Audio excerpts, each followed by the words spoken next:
Hey, good morning, everyone. You guys ready to get started? Yeah. It's a fun-packed day here. So I want to welcome all of you here and everyone watching on simulcast. We're glad to be here with you today. Welcome to Winter Conference. My name is Matt Bennett. I'm one of the regional manager leads. I'll be joined today by Corey Mulbauer. He is our lead agronomist on the research and development side. So we've got a couple different mix of guys here today that are going to talk about. We're going to talk about Emergence. And we're going to kind of break this stuff down a little bit. I'm going to be the why guy. Corey's going to be the how guy. All right? Why it's important, right? How many of you guys think that we have emergence problems from time to time, hard to track down? Hopefully we're going to challenge some of your thoughts. Maybe look at a different way to manage equipment. Ought to be a good time. So stay with us here. So how many of you think that I need to convince you that emergence is important on your farm? We already know, don't we? Like, this is kind of a tough one because we're kind of preaching to the choir, aren't we? You know emergence is important, right? So I looked through some of this stuff, so I'm just going to share this slide with you. This is just a normal Google search. Typed in, how do I increase corn emergence? Over 6 million hits. If I put it in parentheses and get the exact phrase, 14,000 hits. For you cotton farmers, it's more like 16,000 hits. So we're going to spend a little bit of time about it because it's important and we still have questions. How many think that we've got emergence figured out? Are there still challenges, right? It's fair to feel that way. So you guys are looking for more teaching. We have a desire to get better. We'll spend a little bit of time on that today. Why? Because it's hard. It's a battle every season, right? So if we sit and we talk to, you guys know there's people out there that set records growing crops. If you were to sit down and interview some of those people, you know what they would tell you they look for? They don't enter field A. They go out and look at all the fields they planted and they find the one with the best emergence and they said, this is the one. Because it's the foundation, right? How many of you have planted a field and then moved on and planted the next field? You go back and look 2 weeks later, 10 days, whatever it was, and you had great emergence in field A, and field B is a train wreck. I think I did the same thing in both fields. What happened, right? Hey, no one said this farming thing was easy, did they? At least anyone whose opinion mattered, all right? So imagine that 80-acre field behind your house. Let's pretend that we're planting corn. You put almost 3 million seeds in that field, and you want them all to come up at the same time. Now, memorizing what affects emergence is simple, right? It's pretty easy, right? I need moisture, I need temperature above 50 degrees, and I need oxygen. Pretty simple.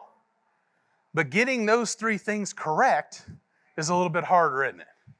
Because the moisture line's not the same. Did I compact the soil when I closed it, right? So easy to memorize, hard to get right. So uniformity is what we're going to talk about today. Uniformity, or a lack of uniformity, is the biggest yield robber for you all. You guys have seen this many different times in your life. This guy forgot leg day. This one might not make sense to you, okay? I don't know if we got a lot of guys hitting the weights in here. How about this? The ever-present farming. How many of you guys still have it? Come on, it's okay.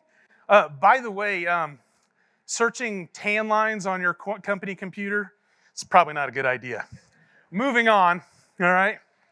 So, in fact, if we're going to sit and talk about emergence today, I want you guys to think about how you thought about farming 30 years ago. I interviewed a lot of farmers as presenting or getting ready for this. In fact, one of them's in the room. I will not pick on him, I promise. He'll never forgive me. But I asked him, how did you look at emergence 30 years ago?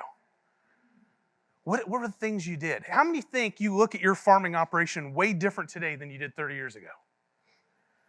Yeah? I always tell the story about my dad. My dad was a 4-decade farmer, right? 60s, 70s, 80s, 90s. And the joke in our family was, after 40 years of marriage to my mother, my dad's first good night's rest was the day he cash rented out his ground when he retired from farming. Why? Because there's all these factors, right? It's hard to get right. 2.7 million seeds in one field. and I want them all up at the same time. In fact, if you had asked my father, he would have said if he could have got all the plants out of the ground in a 3-day window, he thought he was doing good. How many of us feel that way today? Okay? It's a little bit different now. See, even my dad knew that uneven emergence was a huge rise of yield. But he also knew that if he got it right, there was big dividends. So this is a yield pyramid we put up here, ear count pyramid, however you want to look at it. At the base is emergence. The others don't matter as much. If I don't have emergence right, I don't have anywhere to go, right? It's all about ear count or bowl count, whatever crop we're planting, it matters. So I guess a way to understand it is we've improved a lot, haven't we? Do you know that if you're sitting maybe with the older generation here, you're a better farmer than your dad today? I got people looking at each other, don't I? Why? Have hybrids got better? Has your equipment got better? Have your methods and understanding got better? Amen, right? We're living in that age, right? So let's take a look at some measurements. Okay, so what I would like to show you today is a video of the NFL Combine in a 40-yard dash. But I can't show you that. All right? So due to legal constraints, I'm going to show you this. All right? So what is the 40-yard dash at the NFL Combine? So the NFL Combine is a job interview for people that want to go play professional football. Do we understand that? And there's measurements, right? There's a 40-yard dash. Man, Austin is working hard. He's digging, right? So they measure this, right? As we get better, there's measurements. You know what? We don't have any NFL athletes, but we got some pretty fast guys, right? And that's our star right there, all right? So why am I even talking about this? Why I want to talk about this is let's look. Justin McMenemy mentioned our 30-year anniversary. So let's go back 30 years. So the 40-yard dash, the fastest guy that was going out for the NFL ran a 4.3540. That is zooming. Our fastest guy ran a 5.16, right, on concrete. That was still pretty quick. 9 players under 4.5 seconds. My question to you, how many of you think NFL prospects are faster today than they were 30 years ago? Now, nods work. Your arms are all broken, right? I know that. Check this out. Last year's combine, 4.23 was the fastest. There were 6 guys faster than the fastest guy 30 years ago, and 53 players ran a sub 4.5 second 40. You think they got a little bit better? Why? They measure it, right? They measure it. They probably eat specific. They probably train specific. There's probably special shoes. By the way, I'm describing a corn planter and how you guys farm right now, aren't I? All right, stick with me. This is going someplace. So let's go back 30 years ago to the National Corn Handbook. Did you guys know there's one of these? Nods, okay, right? I see you out there. What do you think it said about emergence 30 years ago, folks? I love this. Don't fall out there.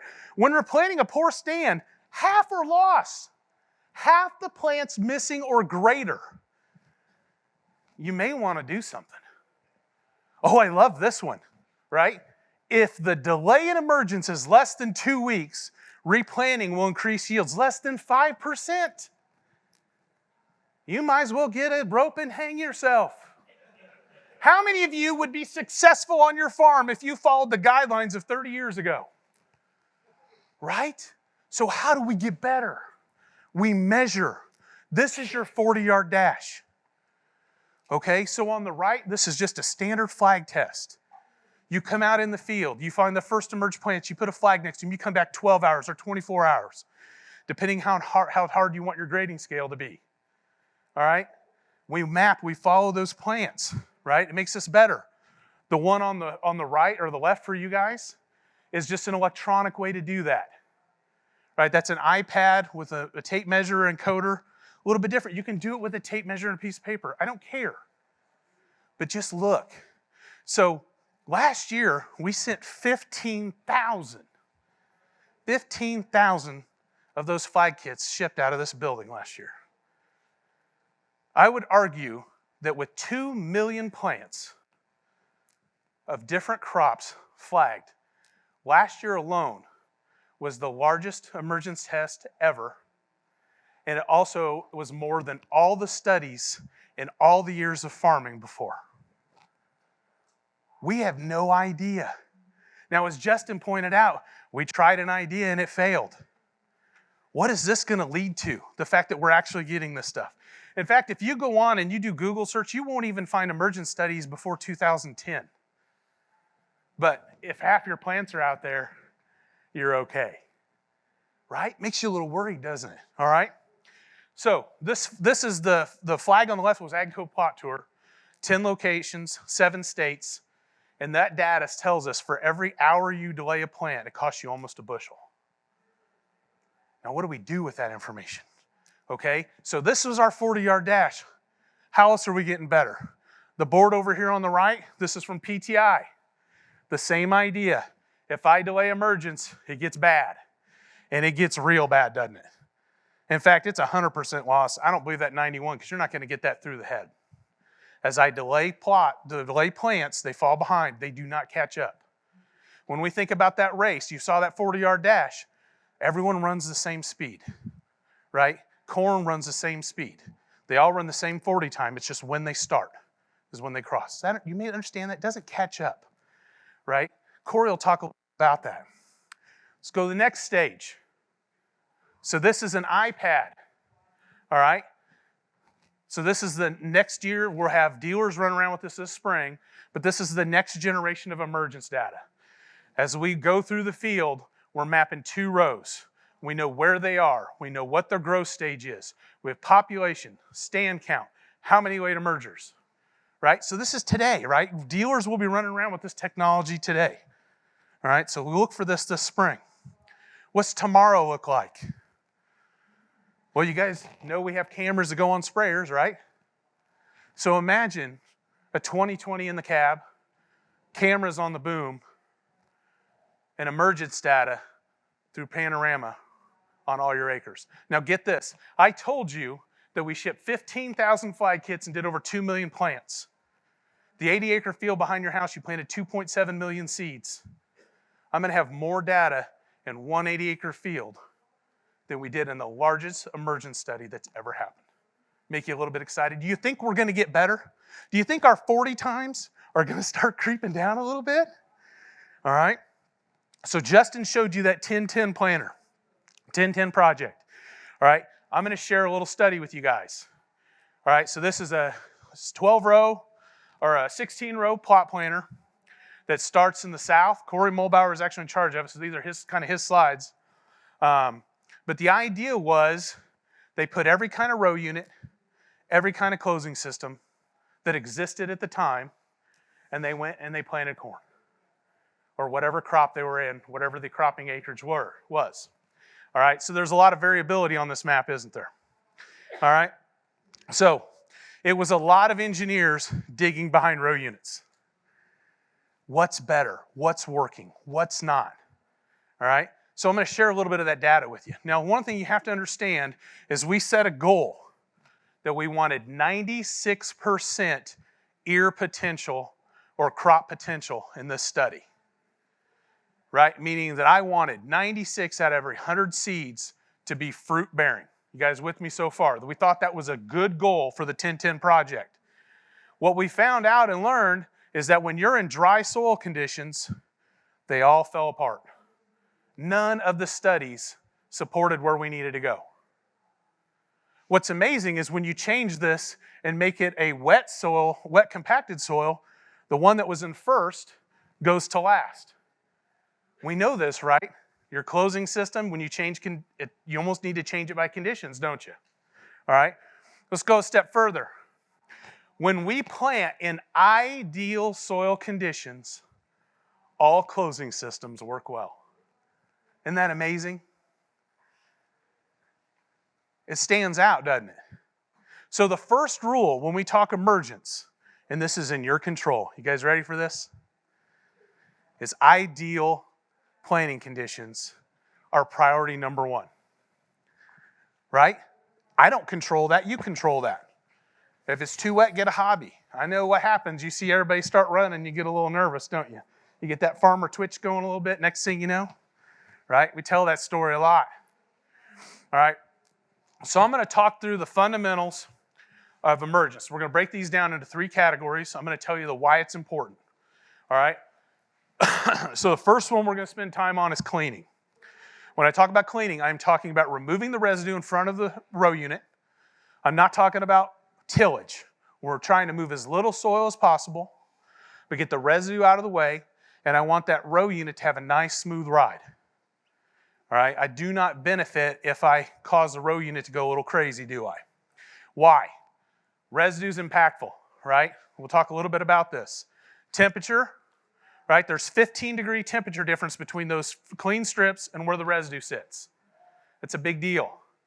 The next thing is I've got moisture problems.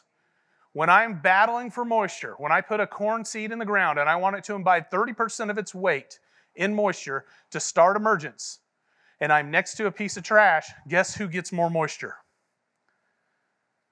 The next thing is, it's like a cold blanket laying on the seed. 2.7 million seeds, I want them all out of the ground. I just changed the equation when residue exists in the row. All right? Go a step further. Seedling blight. Is residue alive or dead? It's dead. What happens to things that are dead? They decay, right? And as they decay, they put off toxins. The little bugs that are breaking it down aren't real helpful for your seeds, your roots, all right? So there's a benefit there in nutrient deficiency. This one probably hurts us the most because you paid money for a starter program. You put food out there and the bugs get it because they're using it and they tie it up, right? So those are the 4 key things I want you guys to understand about residue. Look at this board over here. This is from Jason Webster at the PTI farm. This tells us 2 things. It tells us there's a severe cost of residue in your row. And the second thing is you never want to work for Jason Webster.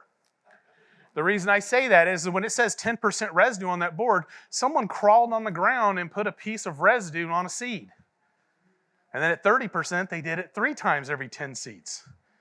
And then they probably covered it up.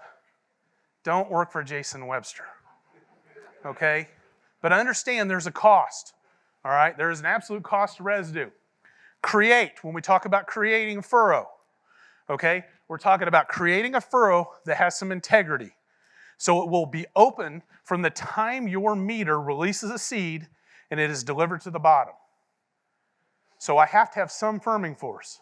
Too much firming force is bad news. Corey will talk about that. Too little, we get the crumble, and I need to make it in a way that I can easily destroy it with my closing system. There's a maintenance aspect to this. You guys will hear about this today, and if you don't already know, but I need to have that trench has a proper width to it in order for the seed to make it to the bottom. So there's a maintenance aspect to this. Checking to make sure your disc blades are far enough apart, that my frog or my shoe needs to be replaced if it's wore down. Get the seeds to the bottom so I can put myself in that 100% seed to soil contact situation. All right, next thing I'll just talk for just a second is the reason that trench needs to be at that depth is so I can get the seed to the bottom. I'm showing a Keaton, no Keaton there. A 1/4 inch in cold soils will cost you a fortune. So don't overlook that little step. The last thing we'll talk about, and we'll set up for Corey, is closing. Sounds pretty simple, right? I want to properly close the trench like I wasn't there. But I want to manage the density of the soil. Because in a loose soil, if I don't pad it, my moisture gets away, right? If I'm too heavy, what do? I can put it so that seed can't get out, all right?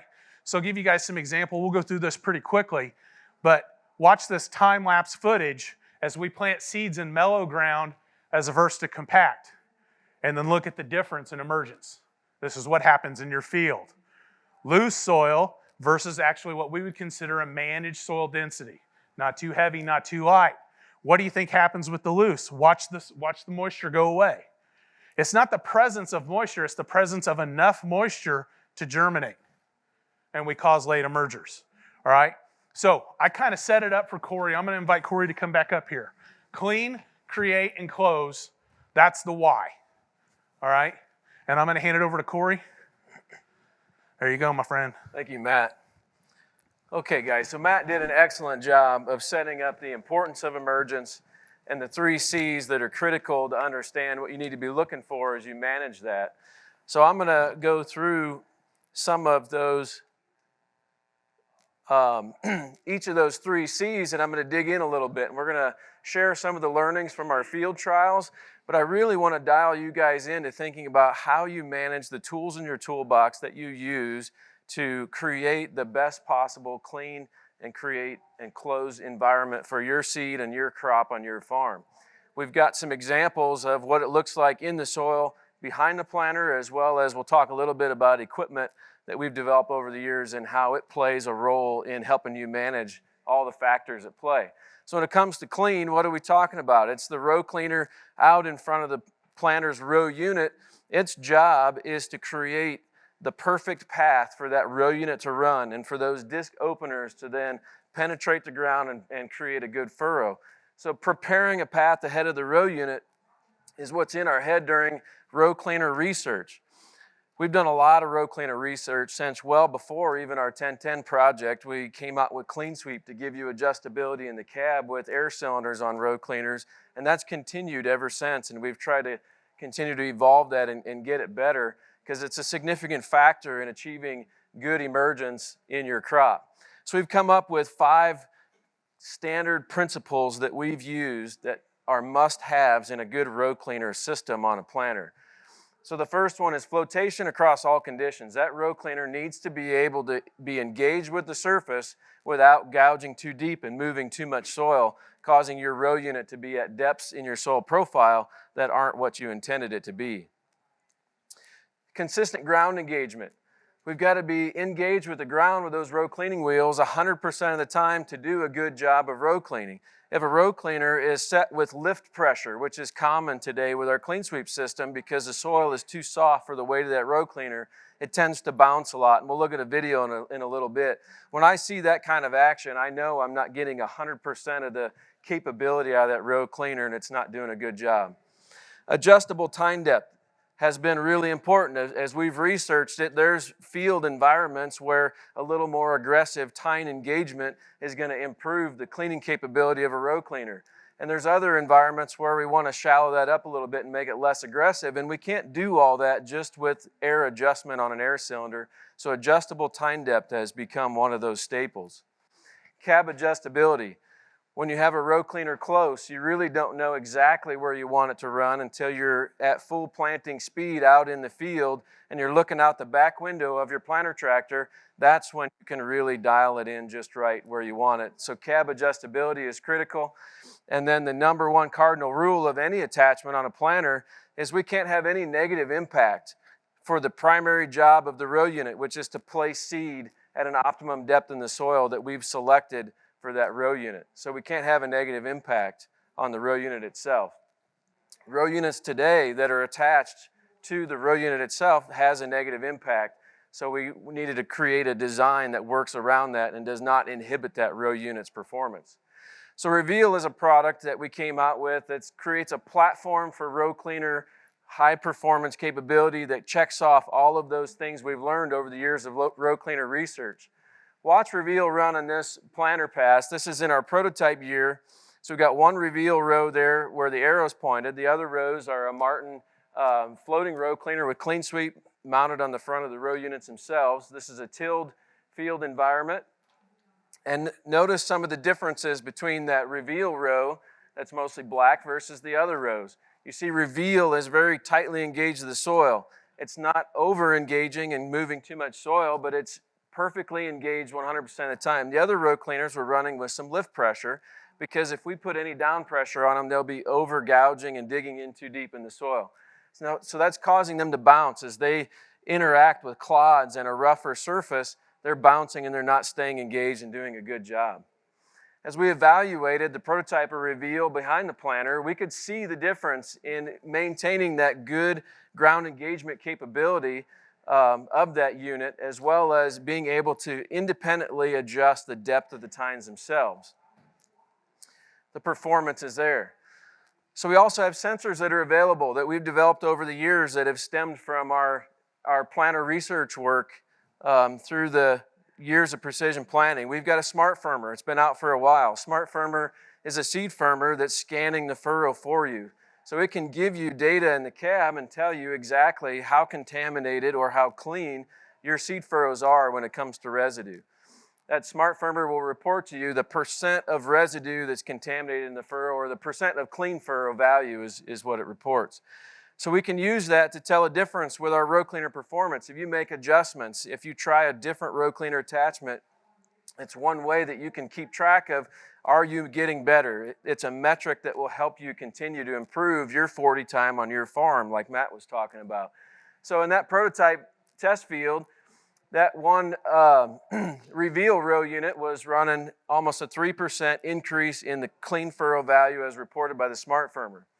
Going beyond the smart firmer, our row unit is full of sensors as well that we've developed over the years, most of them stemming from that 1010 project, that also tell us how good the row unit is performing. And one of those is the row unit ride. That's how much bouncing that row unit is doing.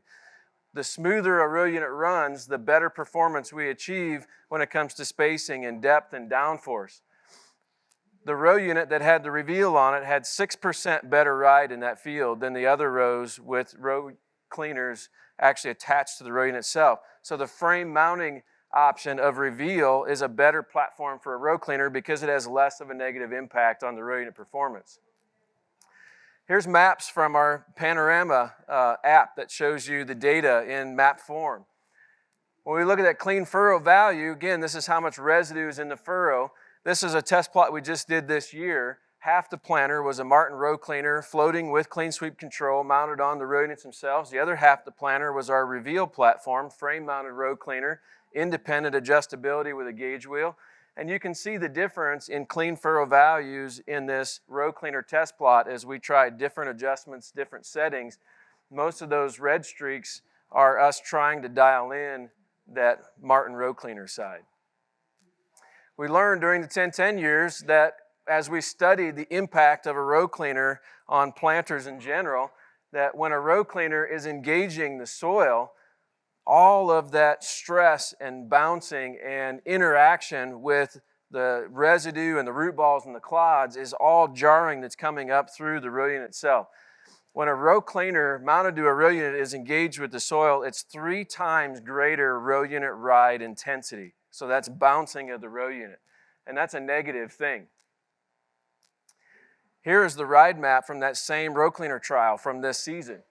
So as you look at this panorama map, you can see the streaking where there's more red versus more green. The red halves of the planter are those row units that have a row cleaner mounted to the row unit itself. The green streaks with better row unit ride have the reveal row cleaner that's frame mounted. The next thing we learned over the years is that a row cleaner mounted to the row unit has a big impact on how much noise is in our load pin sensor. The load pin sensor is what reads how much weight the gauge wheels of a row unit are carrying. This is what the sensor that controls the down pressure system that adjusts based on soil conditions changing in the field. When a row cleaner is mounted to the row unit and it's engaging the soil, all that jarring causes excess noise in that load pin value, and it's going to impact the performance of your down pressure system on the planter. This is the downforce demand map on the Panorama app from that same test plot that we've been looking at. You can see the streaking through the field where the row unit mounted row cleaners are demanding a lot higher down pressure from our Delta Force system as compared to the reveal row cleaners that are frame mounted and creating a smoother ride for that row unit to run on. And it's improving the downforce demand that's required to do a good job in that field. Again, that's impacting the ability to perform a good furrow creation and maintain depth of seed consistently throughout the field. So it has a big impact. Here's another side view shot of what reveal looks like as a row cleaner platform independent of the row unit. You see reveal with its gauge wheel set for optimum tine engagement depth is running very nicely across the surface of this no-till soybean stubble field. And you see all that movement and that jarring of that row cleaner, but none of that is impacting the row unit. The row unit is running very smooth in this environment. So that's a key combination of features that we had to put together to get the optimum row cleaner performance platform for you guys on the farm. One thing that I want to make note of on that is we designed for optimum performance on the planter, but the space that we had to use makes it so that when you put reveal on your planter, you can't have any other faceplate mounted attachments on the planter. Our goal in all of our projects is we want to understand every detail that affects how you on your farm optimize emergence. So there's one thing that's been in my mind as I lead some of our research projects. What about that no-till coulter that some of you must have on your farm? You've had a lot of success with it. Majority of planting environments that we're in, it's not necessary. It's an old tool that grandpa used and then dad used and now you're using on the farm because it's always been there and someone said we have to have it if we're going to plant. We've learned that with automatic down pressure and with a good row cleaner with a lot of other features, there's not always a benefit. Row cleaners have it, or coulters have a negative. They bring up moist soil that can build up on gauge wheels. They add a lot of vibration and movement through the row unit. They increase the downforce need of a row unit. But what about that tillage that they do? Sometimes they have a benefit by doing a little bit of tillage and improving that seed furrow and the ability of the closing system. So we added it into our research to understand, is there a time and a place and a soil condition where we need to still have a coulter doing a little bit of tillage? So on the Martin side of the planter, this is from just this year, we've been testing for a couple years, we did with and without a no-till coulter on the Martin side of the planter. And in this no-till example, this is Central Illinois, clay loam soils, no-till environment, so pretty tough to plant into. We found a couple of % improvement in the emergence data that we were collecting when we added that coulter. So we said, okay, let's not restrict farmers who plant in environments that a little bit of tillage can help. So we decided let's prototype a coulter on our reveal platform. So we added this year as a prototype a coulter in place of the gauge wheel. So you're going to need to run the treader wheels. You've got independent depth control of that coulter just like we do with the gauge wheel. And we decided to put it to the test and see if we can see similar results that we did in other trials with that Martin plus a coulter.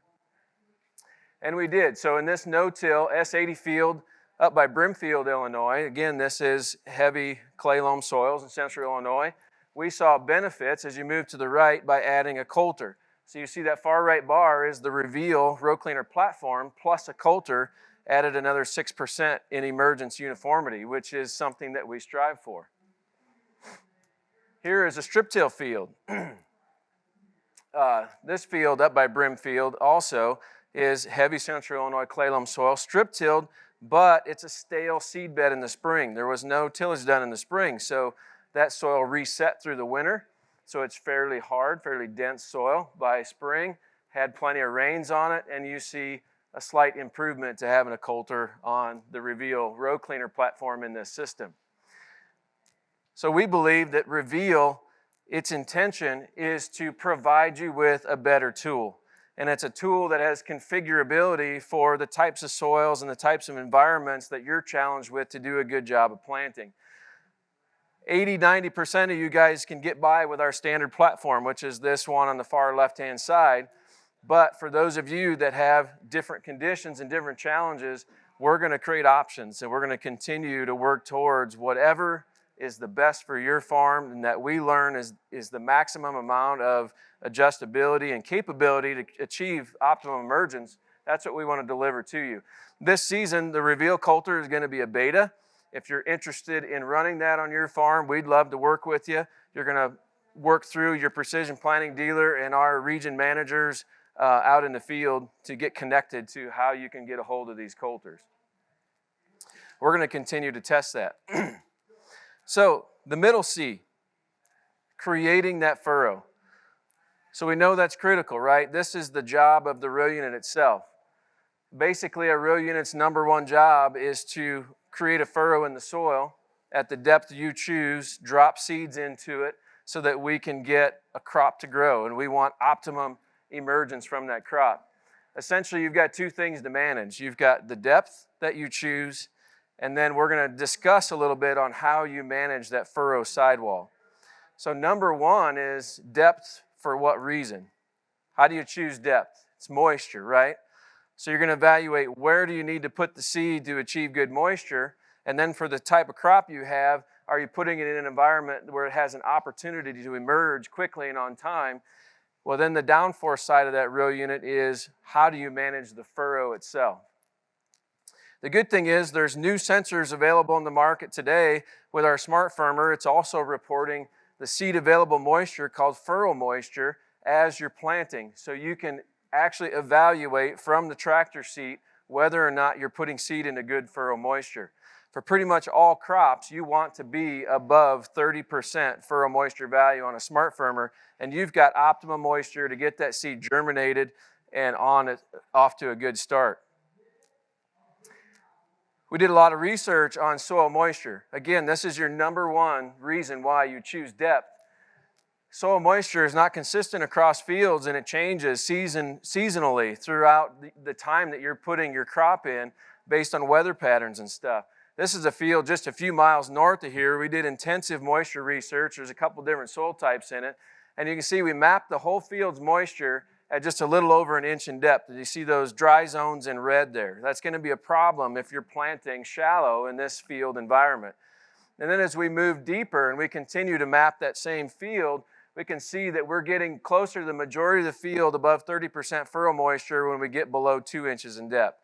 This is the kind of information that Smart Firmer can provide you so you know when you need to make that adjustment to set your planter deeper to keep it in good moisture all the time. We've done plenty of trials on planting depth and looked at the moisture available to the seed. This one in 2019 at the PTI farm up in Pontiac, you can see we set the depth at 2, 2.5, and 3 inches for this corn trial. The 2-inch depth was only 18% furrow moisture that year. We had to go all the way to 3 inches before we got above 30%. It was 38% furrow moisture, and that was where we achieved the maximum yield. Do you understand why that was the maximum yield? It's where we had to go to get optimum germination and emergence. Okay, these connect, all these factors connect and are critical. Well, it's not necessarily easy on a 16 or 24 row planter to be getting out and adjusting every T-handle, right? That's a task. You have to stop. You have to take time to do that. So we also came out with a couple years ago Smart Depth. Smart Depth is an electronic motor that takes the place of the T-handle on the row unit. It does a few things for you. It lets you calibrate depth so every row is exactly the same across your whole planter when you start the season, and anytime during the season that you want to recalibrate. It's an automatic function for that. It also lets you from the cab as you're planting and you're operating, when you watch your moisture value from Smart Firmer on the screen, if you're not adequate, above 30% furrow moisture, you can just bump your depth down a little bit and your whole planter will go down to the depth that you set it to. And then you can continue to observe your moisture that you're at as you drive. It also gives you the ability to automate the moisture. If you want to let it follow Smart Firmer, it'll go to the depth where optimum moisture is found, and it'll keep it there for you automatically. So if you got variability on your farm, you have a zone that needs 3 inches and another zone that only needs 2 inches in depth, it can automatically do that based on the furrow moisture value on Smart Firmer. So we're trying to add tools to your toolbox to help you increase your stand and emergence capabilities. One more trial at the PTI farm. We've got plenty of these, but just to point out one key factor about depth and moisture. This plot in 2020, we planted from 1 to 3.5 inches in depth in a strip trial, repeated strip trial. The optimum depth ended up being 2 inches that year. And what we learned also through the years is that if you go deeper than necessary, there's always a cost to that. So some of us have the concept that I'm just going to set it a little extra deep because I don't want to be in dry soil. I want to make sure I have adequate moisture. When you go extra deep, you increase the compaction risk of the sidewalls. You create a bigger challenge for your closing system to close that furrow and do a good job of putting soil back around the seed. So when you look at this data from the Smart Firmer, we achieved over 30% furrow moisture at 2 inches in this trial. And yes, we got a little bit higher furrow moisture as we went deeper, but it was unnecessary to go that far.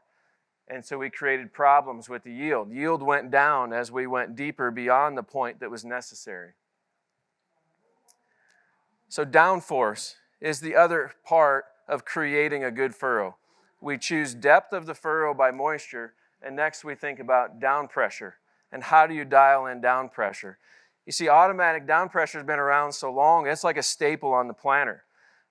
Everyone should have some automatic down pressure system to react to changes in soil conditions in the field and to automatically adjust how hard we push the row unit down as your field conditions change. But do you fully understand what happens when you change that target value of your down pressure setting? There's ways you can use that setting as a tool in the field to improve your furrow conditions. Here's an example of a plot we did just this year. We were out back doing a study on furrow creation and emergence, and we wanted to try it in hard, stale seed beds. So this was pretty firm soil, and we didn't have enough down pressure. So we had to come up with an alternative way to get enough weight on these rows to get that plot in. The planter has delta force, hydraulic downforce system on it. The toolbar didn't weigh enough, so we figured it out. We got those row units in the ground. The downforce target and the amount of down pressure that your row unit has on it has a big factor on your emergence. Like this trial, you can see that the optimum down pressure on the right has much better emergence and much better timely emergence than the excessive down pressure on the left-hand side of the screen. It's about understanding your soil. You guys have seen this before. And when you plant, you dig down to seed depth and you grab a handful of dirt and you evaluate that, whatever your method is. Some make a ball, some do a ribbon like this. The soil that you're dealing with, the amount of moisture in that soil is going to determine where your downforce setting range needs to be. I did a trial 2 years ago just to create an example of what a furrow looks like as you adjust for conditions in the field. Basically, what you're trying to strive for is good furrow integrity. Furrow integrity or structural integrity means that you're creating a clean, open slot to drop seed into that's uniform and consistent, and it's not falling apart on you. So we have to balance that. So you have an option of just setting your down pressure at the max, okay? This was common back in when we just had down pressure springs. A lot of guys would just set it to the max setting because they wanted to make sure the row unit was in the ground. Well, in your automatic down pressure system, you have a button and a setting to create how much you want to carry on a row unit. So this is an example of a high down pressure setting. We're carrying 300 pounds on the gauge wheel, and this is just right out back here in the clay loam soil that we have in central Illinois.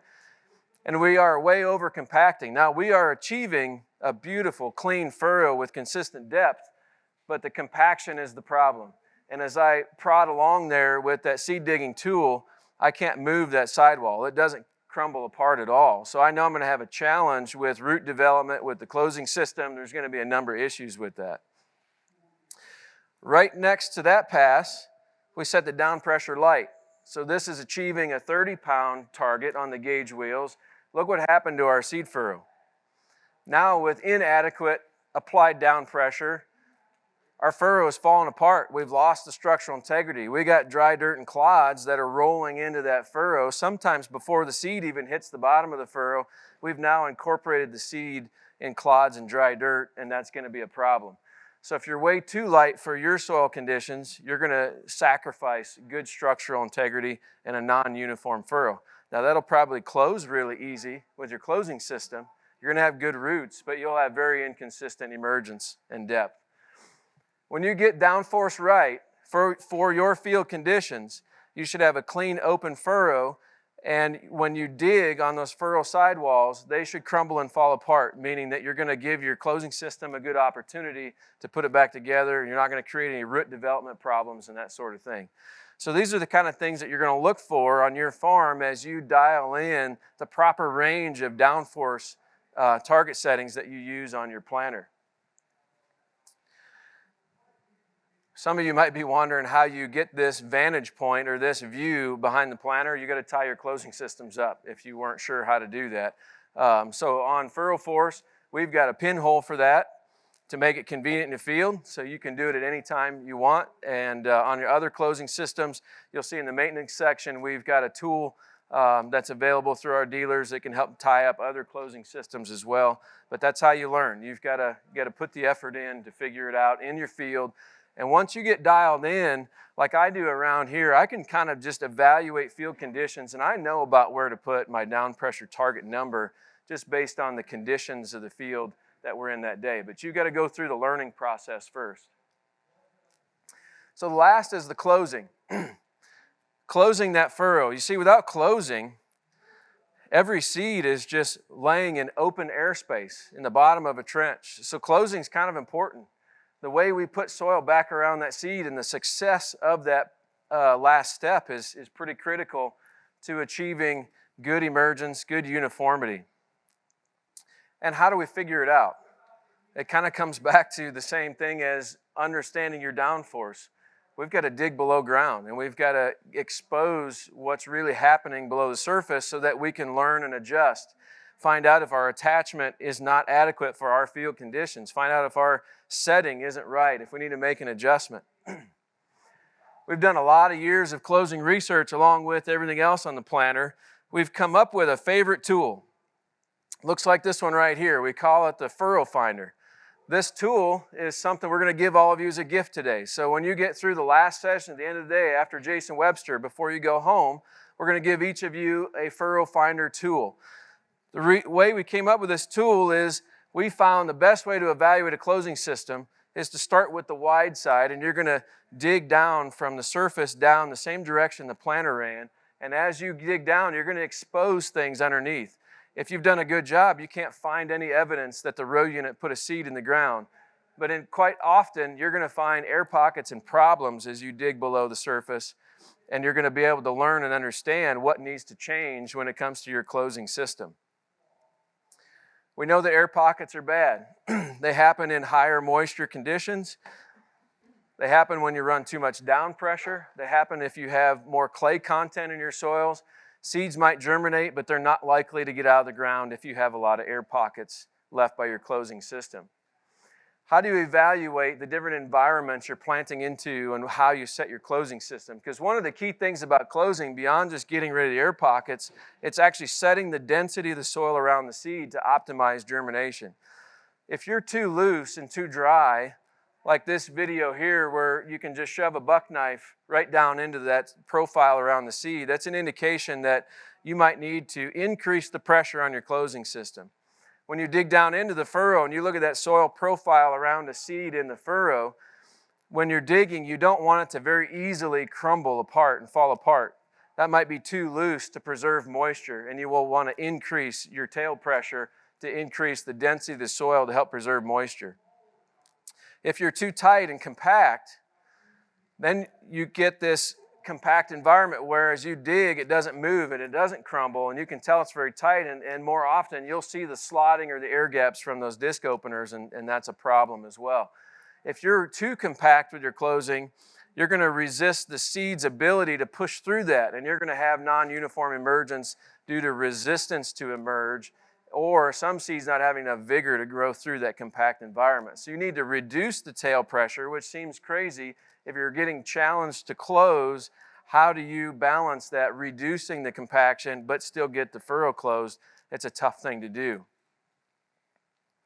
Ideally, you've got optimum soil density around that seed to preserve moisture, maximize germination, and enable that seed to easily grow to the surface.